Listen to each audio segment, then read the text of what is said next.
नमस्कार, मैं हूं सौरभ श्रीवास्तव। केंद्र सरकार ने देश में नागरिकता संशोधन कानून की अधिसूचना को जारी कर दिया है, जिसके बाद से सीएए पूरे देश में लागू कर दिया गया। हम आपको बता दें कि केंद्र सरकार की तरफ से जैसे ही इस कानून को लागू किया, उसके बाद से मोदी सरकार को घेरने के लिए विपक्षी पार्टी के जो बड़े नेता हैं लगातार बयानबाजी कर रहे हैं। इस कड़ी में दिल्ली के मुख्यमंत्री अरविंद केजरीवाल का भी नाम शामिल है। केजरीवाल के बयान के बाद से पूरे देश में विरोध प्रदर्शन भी देखने को मिल रहा है। दरअसल केजरीवाल ने बुधवार को एक प्रेस कॉन्फ्रेंस की और उस प्रेस कॉन्फ्रेंस में उन्होंने ये आरोप लगाया है कि मोदी सरकार पाकिस्तानियों को भारत में शरण देगी, जिससे भारत में चोरी, डकैती और बलात्कार जैसी जो घटनाएं हैं वो बढ़ेंगी। हम आपको बता दें कि ये जो कानून लागू हुआ है, इस कानून से पाकिस्तान, बांग्लादेश और अफगानिस्तान से भारत में रह रहे गैर मुस्लिम शरणार्थियों को भारत की नागरिकता मिलने का रास्ता साफ हो गया है। और अरविंद केजरीवाल ने जैसे ही ये बयान दिया, उसके बाद से विरोध प्रदर्शन भी देखने को मिल रहा है। अब अरविंद केजरीवाल के इस बयान के बाद से संत समाज भी केजरीवाल का बयान का विरोध करता हुआ दिखाई दे रहा। अखिल भारतीय संत समिति ने भी इस पूरे बयान का विरोध किया है। अखिल भारतीय संत समिति के राष्ट्रीय महामंत्री स्वामी जितेंद्रानंद सरस्वती ने इस पूरे बयान की निंदा की है और जितेंद्रानंद ने ये कहा है कि केजरीवाल, ममता बनर्जी, एमके स्टालिन और अखिलेश यादव जैसे नेता जो सीएए को लेकर केंद्र सरकार को घेरने की कोशिश कर रहे हैं, इनके इरादे बेहद खतरनाक है, जो भारत के हित के लिए नहीं है। स्वामी जितेंद्रानंद ने अरविंद केजरीवाल पर क्या कुछ प्रतिक्रिया दी है, आइए आपको सुनाते हैं। अरविंद केजरीवाल के द्वारा और शेष विपक्ष के मुख्यमंत्रियों के द्वारा जिस प्रकार सीएए को लेकर के प्रश्न खड़े किए गए हैं, उसमें अरविंद केजरीवाल का बयान बहुत ही घृणास्पद है। दुनिया के 130 देशों में हिंदू समाज रहता है और अगर पूरे दुनिया के आपराधिक रिकॉर्ड उठा लें तो हिंदू न के बराबर अपराधी है। ऐसी परिस्थितियों में यह कहना कि भारत में आए हुए शरणार्थी हिंदू सीएए के बहाने यहाँ पर बलात्कार, डकैती और चोरी की घटनाएं बढ़ेंगी, ये हिंदू समाज के चरित्र पर लांछन लगाने जैसा है, ये गंदी गाली जैसा है और पुनः हिंदू आतंकवाद की नई थ्योरी गढ़ने के जैसा प्रयास है। मैं अरविंद केजरीवाल से पूछना चाहता हूं, अवैध 5 करोड़ से ज्यादा रोहिंग्या और बांग्लादेशी हिंदुस्तान के अंदर रहते हैं, इन्हें वापस भेजने का प्रयास कब किया गया? और रोजगार के अवसर ढूंढने के लिए धर्म आधारित कानून नहीं होने चाहिए? तो क्या सीएए पहला कानून है धर्म के आधार पे? इसके पूर्व वक्फ एक्ट, अल्पसंख्यक एक्ट से लेकर के हिंदू टेम्पल मैनेजमेंट एक्ट तक, ये स्पेशल प्रोविजन वर्शिप एक्ट तक के कानून धर्म के आधार पर ही बनाए गए हैं। अगर सीएए को धर्म का आधार मानते हैं तो पहले इन सारे कानूनों को रद्द करने की दिशा में प्रयास होने चाहिए, अन्यथा ये मुख्यमंत्री जिस तरीके की भाषा इस्तेमाल कर रहे हैं, इन्हें हिंदू समाज से क्षमा मांगनी होगी। तो देखा आपने दिल्ली के सीएम केजरीवाल के बयान पर स्वामी जितेंद्रानंद ने किस प्रकार से प्रतिक्रिया दी है। स्वामी जितेंद्रानंद का साफ तौर पे कहना है कि इस कानून के आ जाने के बाद से हिंदू, मुस्लिम, सिख, ईसाई, जैन और पारसी समुदाय के लोगों को नागरिकता मिलेगी। अगर इस पर केजरीवाल जो है सवाल उठाते हैं तो साफ तौर पे ये दर्शाता है कि केजरीवाल हिंदू विरोधी है। अब हम आपको उस बयान के साथ छोड़े जाते हैं, अरविंद केजरीवाल का वो बयान जिसके बाद से विरोध प्रदर्शन शुरू हो चुका है। नमस्कार। कल भाजपा की केंद्र सरकार ने सीए लागू करने का नोटिफिकेशन जारी किया है। 10 साल देश पे राज करने के बाद ऐन चुनाव के पहले इन लोगों को सीए की बात करनी पड़ रही है। अगर 10 साल में कुछ अच्छा काम कर लेते तो शायद आज सीए की जगह अपने कामों पे वोट मांग रहे होते। आज देश के सामने सबसे बड़ी समस्या महंगाई और बेरोजगारी की है। किसी को भी घर चलाना मुश्किल हो रहा है, इतनी ज़्यादा महंगाई हो गई है, कमर तोड़ महंगाई हो रही है। उधर हमारे युवा दर दर की ठोकरें खा रहे हैं रोजगार के लिए, उनके ऊपर डंडे, लाठियां बरसाई जा रही हैं। ऐसे में सरकार बेरोजगारी और महंगाई का समाधान ढूंढने की बजाय सीए की बात कर रही है, तो ये बड़े दुख की बात है। ये सीए आखिर है क्या?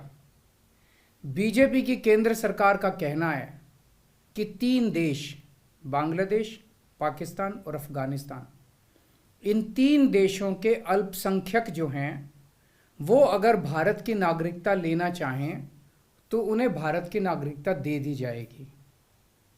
इसका मतलब बड़ी संख्या में यहाँ से अल्पसंख्यकों को हमारे देश में लाया जाएगा, उनको रोज़गार दिए जाएंगे, उनके लिए घर बनाए जाएंगे, उनको यहाँ बसाया जाएगा। अजीब बात है ना। बीजेपी की केंद्र सरकार से हमारे बच्चों को रोज़गार दिए नहीं जा रहे, पाकिस्तान से लोगों को लाके उनके बच्चों को रोज़गार देना चाहते हैं। हमारे लोगों के पास तो घर नहीं है, भारत के तो ढेरों लोग बेघर हैं, लेकिन बीजेपी वाले पाकिस्तान से लोगों को लाके उन्हें भारत में बसाना चाहते हैं, उनको घर देना चाहते हैं। हमारे रोजगार उनके बच्चों को देना चाहते हैं, हमारे हक के घर उनमें पाकिस्तानियों को बसाना चाहते हैं। भारत सरकार का जो सरकारी पैसा हमारे परिवार और देश के विकास पे खर्च होना चाहिए, वो पैसा पाकिस्तानियों को भारत में बसाने पे खर्च किया जाएगा। इन 3 देशों में लगभग 2.5 से 3 करोड़ अल्पसंख्यक हैं। ये तीनों बहुत गरीब देश हैं। जैसे ही भारत के दरवाजे खुलेंगे, इन 3 देशों से भारी भीड़ हमारे भारत में आ जाएगी। अगर इन 2.5-3 करोड़ में से 1.5 करोड़ लोग भी भारत आ गए तो कौन देगा इनको रोजगार? कहाँ बसाओगे इनको?